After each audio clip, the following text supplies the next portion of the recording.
Hello friends, welcome to life experience education. मैं हूं प्रवीण कुमार शर्मा और आज हम आपके साथ डिस्कस करने वाले हैं वीकली करंट अफेयर्स के 25 अक्टूबर टू 31 अक्टूबर के टॉप 21 क्वेश्चंस को।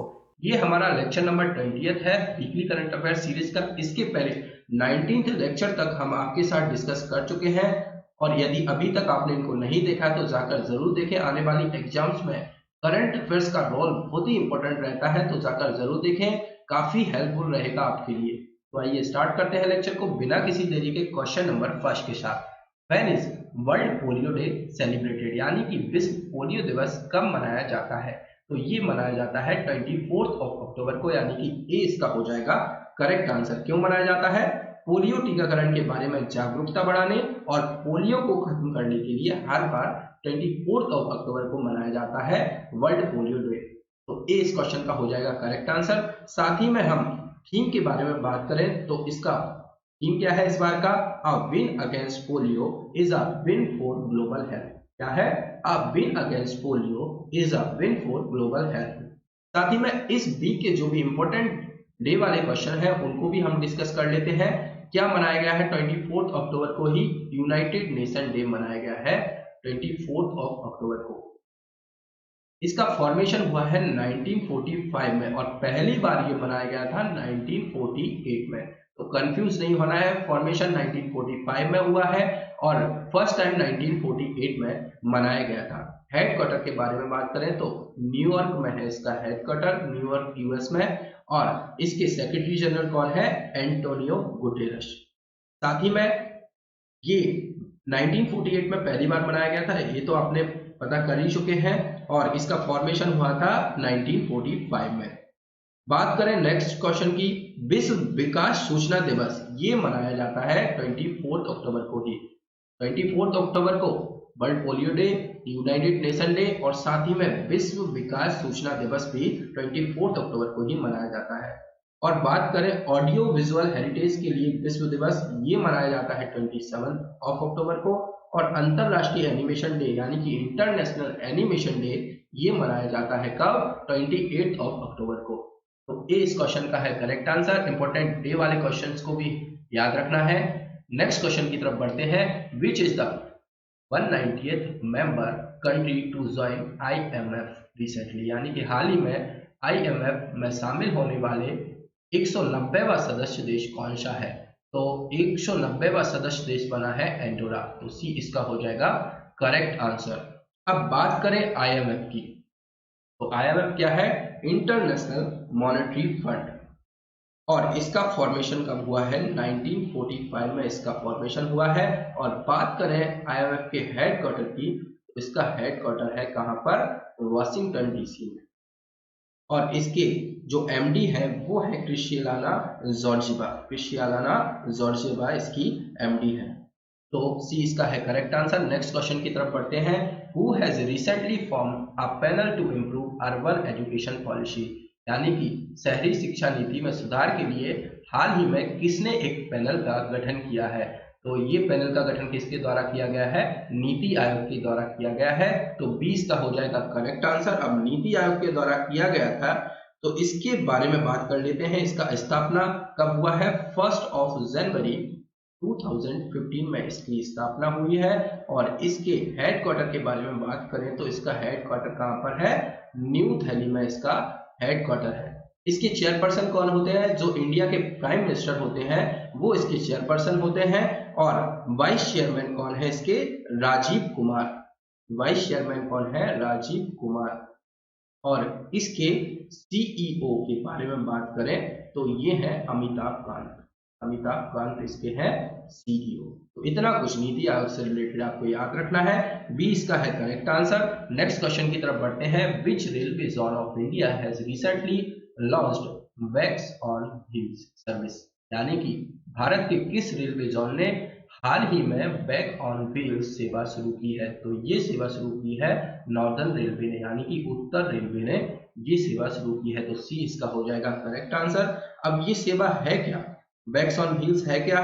जैसे यदि आपके पास लगेज है तो आपका लगेज आपके घर तक पहुंचाया जाएगा और इसके लिए कुछ चार्ज करेगा रेलवे। तो ये है बैक्स ऑन व्हील्स।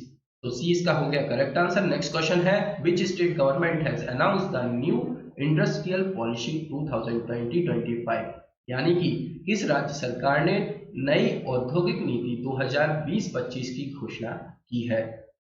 तो ये घोषणा करने वाला राज्य बना है कौन? कर्नाटका। तो बी इसका हो जाएगा करेक्ट आंसर। कर्नाटका के बारे में हम बात करें तो इसका कैपिटल है बेंगलुरु, सीएम है वीएस येदियुरप्पा और गवर्नर कौन है? बच्चूभाई बाला। साथ ही में अलमाटी बांध है यहाँ पर कृष्णा नदी पर, कृष्णा राजा सागर बांध है कावेरी नदी पर, और हम बात करें हुबली शहर है यहाँ पर एक दुनिया का सबसे लंबा रेलवे प्लेटफॉर्म बनाया जा रहा है यहाँ पर। साथ ही में बात करें करंट इवेंट्स की कुछ, स्किल कनेक्ट फोरम नाम का एक नया पोर्टल स्टार्ट हुआ है।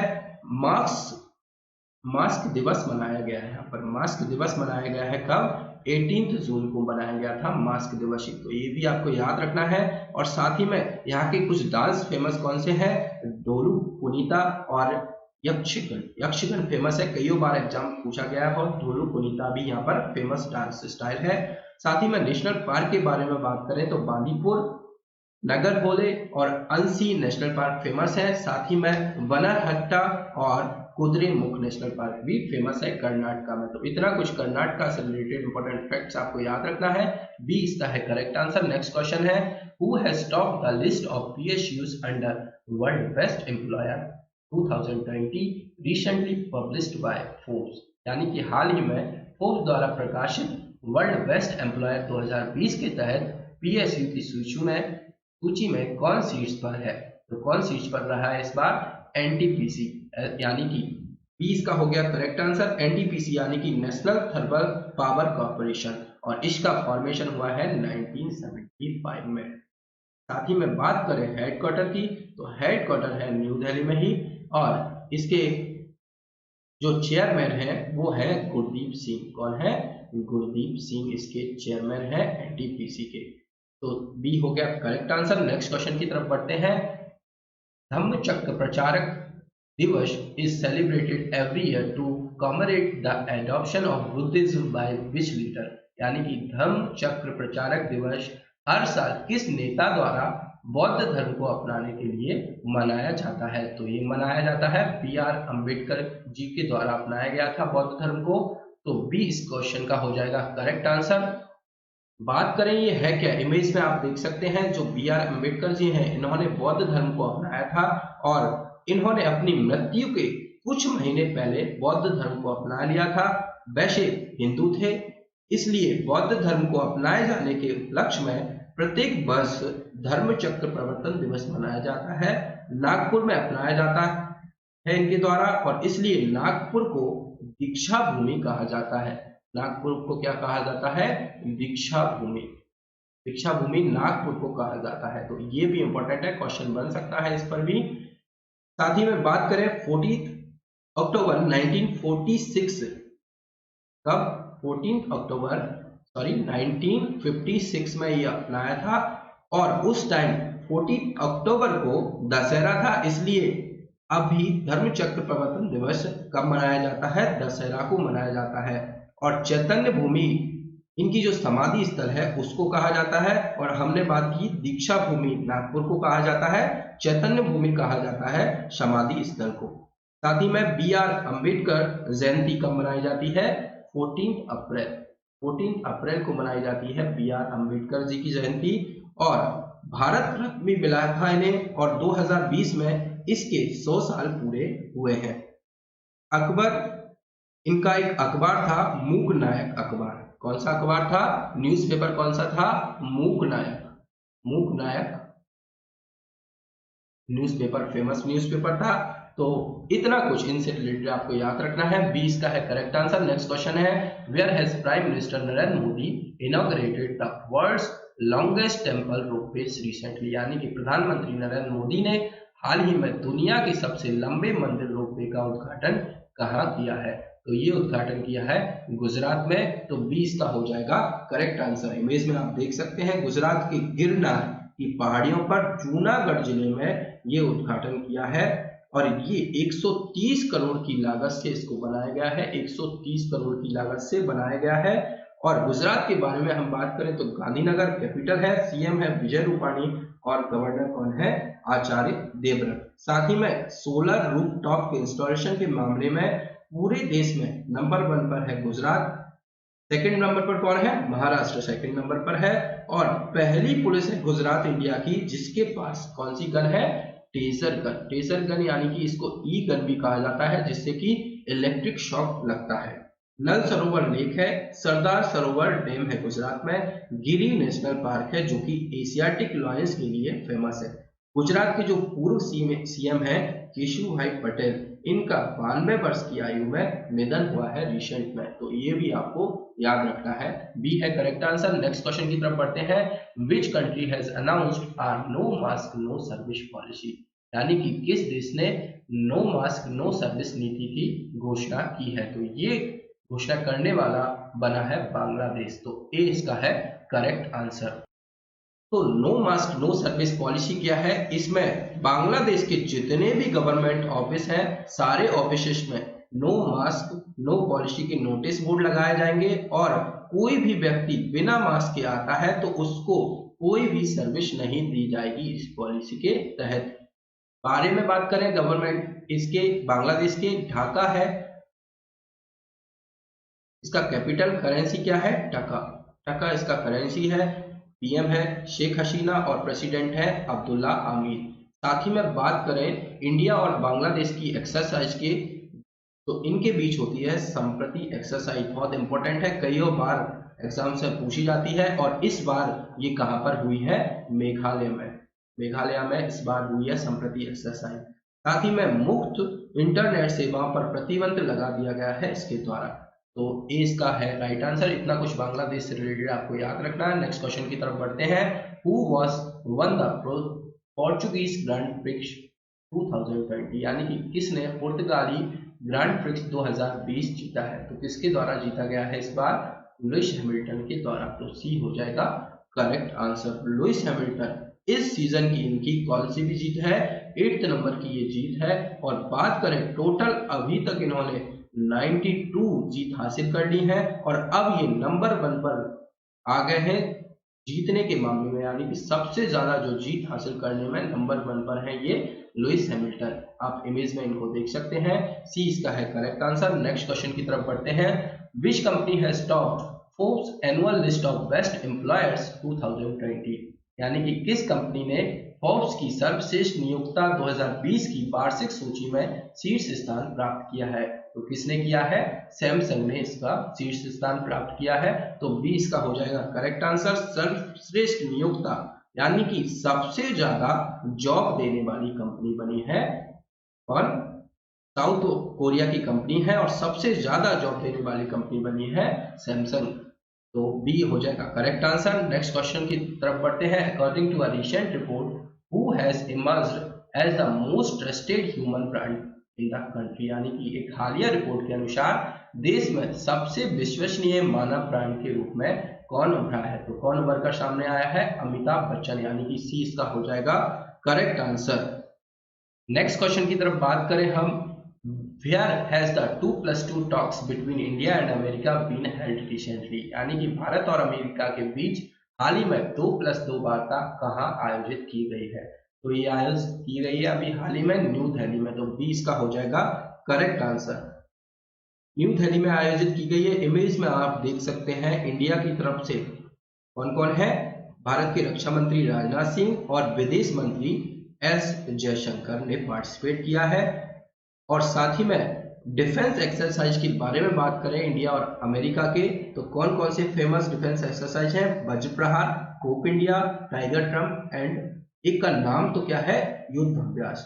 साथ ही में भारतीय नौसेना को F-18 नौसैनिक जेट देने की पेशकश की है अमेरिका ने और ये राफेल के बराबर ताकत पर है। बारे में बात करें इंडिया और अमेरिका में, ये एक्सरसाइज हमने बात कर ली है, इंपॉर्टेंट जो एक्सरसाइज थी। और अमेरिका में एक तूफान आया है जेटा, नाम याद रखना है, जेटा एक तूफान आया है, ये अभी करंट में आया है, इसके बारे में भी आपको पता होना चाहिए। तो इतना कुछ इस क्वेश्चन से रिलेटेड इंपॉर्टेंट फैक्ट्स हैं। नेक्स्ट क्वेश्चन की तरफ बढ़ते हैं। साथ ही में राफेल को उड़ाने वाली पहली महिला पायलट कौन बनी थी? तो इनका नाम भी आपको याद रखना है। पहली महिला पायलट राफेल को उड़ाने वाली शिवांगी सिंह, और ये कहाँ की थी? वाराणसी की थी। तो ये भी आपको याद रखना है, ये बहुत ही इंपॉर्टेंट है, क्वेश्चन इससे जरूर बनेगा। तो आप याद रखें, शिवांगी सिंह पहली भारतीय महिला है जिन्होंने राफेल को उड़ाया था।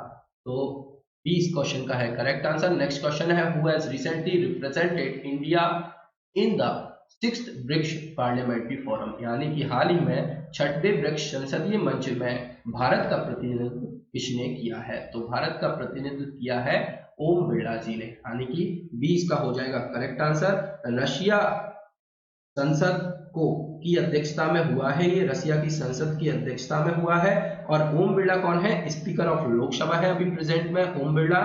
साथ ही में ब्रिक्स के बारे में बात करें तो इंपॉर्टेंट ऑर्गेनाइजेशन है, इससे क्वेश्चन बनता है। ब्राजील, रशिया, इंडिया, चाइना और साउथ अफ्रीका। 2006 में इसकी स्थापना हुई है और 2010 में साउथ अफ्रीका ऐड हुआ है। 2010 में ये क्वेश्चन भी बनता है। पहले इसका नाम क्या था? ब्रिक एस 2010 में ऐड हुआ है कौन? South Africa. तो इसका नाम हो गया ब्रिक्स, 2010 में ये ऐड हुआ। तो इतना कुछ इस क्वेश्चन से रिलेटेड याद रखना है। नेक्स्ट क्वेश्चन की तरफ बढ़ते हैं। Who has hosted 19th SCO ministers meeting, यानी कि 19वें संघाई सहयोग संगठन मंत्रियों की बैठक की मेजबानी किसने की है? तो ये मेजबानी की है इंडिया ने। तो सी इस क्वेश्चन का हो जाएगा करेक्ट आंसर। साथ ही में एससीओ के बारे में बात करें तो सांघाई कॉर्पोरेशन ऑर्गेनाइजेशन, और ये 2001 में इसका फॉर्मेशन हुआ है। 15 जून 2001 में हेडक्वार्टर है बीजिंग में, और सेक्रेटरी जनरल कौन है? Vladimir Norov. कौन है? व्लादिमीर नोरोव इसके हैं सेक्रेटरी जनरल। तो ये भी आपको याद रखना है। सी हो गया करेक्ट आंसर। नेक्स्ट क्वेश्चन की तरफ बढ़ते हैं। Who has written a book called knight of the restless spirits, यानी कि knight of the restless spirits नामक बुक किसने लिखी है? तो ये लिखी है सरप्रीत सिंह ने। तो सी इसका हो जाएगा करेक्ट आंसर। 1984 में सिख नरसंहार हुआ था, उस पर आधारित है ये बुक। तो ये आपको याद रखना है। सी है करेक्ट आंसर। नेक्स्ट क्वेश्चन है, who has recently announce the launch of earth observation satellite EOS-01, यानी कि हाल ही में पृथ्वी अवलोकन उपग्रह EOS-01 के प्रक्षेपण की घोषणा किसने की है? तो ये घोषणा की है इसरो ने, ये घोषणा की है। तो 20 का हो जाएगा करेक्ट आंसर। इसरो ने लॉकडाउन के बाद पहला लॉन्च है इसरो का, और इसे 7 नवंबर को लॉन्च किया जाएगा। कब? 7 नवंबर को। इसरो के बारे में बात करें तो इसका फुल फॉर्म क्या है? Indian space research organisation. Formation हुआ है 1969 को। हेडक्वार्टर है इसका बेंगलोर में। हेडक्वार्टर याद रखना है, बेंगलोर में है हेडक्वार्टर। और इसके चेयरपर्सन कौन है? के शिवान। के शिवान है इसके चेयरपर्सन। तो 20 क्वेश्चन का है करेक्ट आंसर। नेक्स्ट क्वेश्चन है, who has recently become the new chief information commissioner of India, यानी कि हाल ही में भारत के नए मुख्य सूचना आयुक्त कौन बने हैं? तो कौन बने हैं? यशवर्धन कुमार सिन्हा। तो 20 का हो जाएगा करेक्ट आंसर। ये पूर्व विधायक सेवा अधिकारी रह चुके हैं और अब इनको न्यू चीफ इंफॉर्मेशन कमिश्नर बनाया गया है। तो बी है करेक्ट आंसर। नेक्स्ट क्वेश्चन है, which bank has been declared as the safest bank in Asia recently, यानी कि हाल ही में किस बैंक को एशिया का सबसे सुरक्षित बैंक घोषित किया गया है? तो डीबीएस बैंक को किया गया है सबसे सुरक्षित बैंक घोषित एशिया का। तो सी हो जाएगा करेक्ट आंसर। डीबीएस का फॉर्मेशन कब हुआ है? 1968 में। हेडक्वार्टर है इंपोर्टेंट सिंगापुर में। सिंगापुर में है इसका हेडक्वार्टर, और इसके चेयरपर्सन कौन है? पीटर शे इसके हैं चेयरपर्सन। और बात करें सीईओ के, तो सीईओ है कौन? पीयूष गुप्ता। पीयूष गुप्ता है इसके चेयरपर्सन। और ये एक न्यूयॉर्क स्थित व्यापार प्रकाशन जो ग्लोबल फाइनेंस कंपनी है, इसने एशिया का सबसे सुरक्षित बैंक इसको घोषित किया है। तो ये भी आपको याद रखना है। क्या है? ग्लोबल फाइनेंस कंपनी है न्यूयॉर्क की, उसने ये प्रकाशन किया है। तो सी है करेक्ट आंसर। नेक्स्ट क्वेश्चन है, who has one the UN global climate action award 2020, यानी कि संयुक्त राष्ट्र वैश्विक जलवायु कार्रवाई पुरस्कार 2020 किसने जीता है? तो ये जीता है ग्लोबल हिमालयन एक्सपीडिशन ने। तो सी इसका हो जाएगा correct answer. Global Himalayan expedition ये भारतीय संगठन है, तो सी इसका है करेक्ट आंसर। नेक्स्ट क्वेश्चन की तरफ बढ़ते हैं। Which city police has launched a film called Amy on women's empowerment, यानी कि किस शहर की पुलिस ने महिला सशक्तिकरण पर एमए नामक फिल्म शुरू की है। तो ये एमी नामक फिल्म दिखाया गया है किसके द्वारा, हैदराबाद पुलिस ने इसको लॉन्च किया है, तो बी इसका हो जाएगा करेक्ट आंसर। ये एक शॉर्ट फिल्म है, याद रखना है आपको, एक शॉर्ट फिल्म है और इसका नाम क्या है, एमी। तो बी है करेक्ट आंसर। ये आज की सीरीज का हमारा लास्ट क्वेश्चन था। लेक्चर आपको पसंद आए तो लाइक और शेयर जरूर कीजिए अपने फ्रेंड्स के साथ, और लाइफ एक्सपीरियंस के साथ, लाइफ एक्सपीरियंस एजुकेशन के साथ जुड़ने के लिए चैनल को सब्सक्राइब भी कीजिए। Thank you.